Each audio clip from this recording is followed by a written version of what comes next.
Jadi ini saya dapat cerita dari salah satu muridnya.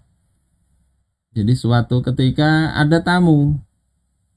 Ketika tamu ini berhadapan dengan orang tuanya guru ini, ternyata disodori kopi. Setelah tamu itu pulang ditanya istrinya, dari mana dapat kopi? Kita kan sedang nggak punya kopi. Kata istrinya, ngutang. Padahal dari sisi hukumnya boleh ya. Memuliakan tamu, berhutang itu nggak apa-apa, boleh saja. Memuliakan tamu itu afdol ya. Fal yukrim dhaifah ya. Orang yang beriman itu hendaknya memuliakan tamunya, disuguhin. Nggak punya kopi, ngutang kopi. Tapi apa kata orang tuanya Guru Zaini bin Abdul Ghani ini? Katanya marah beliau ke istrinya. Bukan apa-apa, Allah itu kan sudah mengasih rizki kepada kita. Dan rizki dari Allah itu cukup. Kita nggak sedang kelaparan, nggak sedang apa.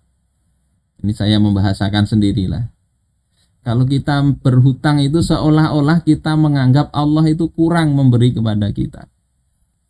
Kalau masyarakat itu berpikirnya begitu, dia bisa mengerem keinginan-keinginannya itu. Ya kalau Allah kasih, lakukan. Tapi kalau Allah nggak kasih, ibarat kita ini sebagai orang tua sudah mengasih kepada anak kita, ternyata anak kita ngutang. Padahal kita ini kaya raya. Allah itu kaya raya. Bagaimana perasaannya itu? Itu yang ingin disampaikan oleh orang tua dari ulama tersebut. Merasa cukup lah. Kalau memang Allah kasih mampunya beli mobil second, nggak usah mikir yang baru. Mampunya beli Avanza, nggak usah mikir Pajero. Nah ini kan kadang terbalik begitu. Sehingga akhirnya hutang itu banyak terjadi karena sekedar mengejar keinginan bukan kebutuhan. Nah kalau memang kebutuhannya memang mendesak, perlu, ya memang harusnya berhutang. Sebagaimana Rasulullah perlu makanan, berhutang beliau.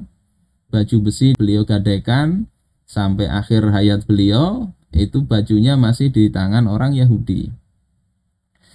Ini yang saya katakan solusi dari sisi mindset kita ini terhadap persoalan ini. Nah, yang kedua kan masalah sistemik ini. Problem ini nggak selesai dengan tiap orang misalnya membatasi diri, tidak. Nah, itu yang memang perlu perubahan sistem diarahkan ke situ.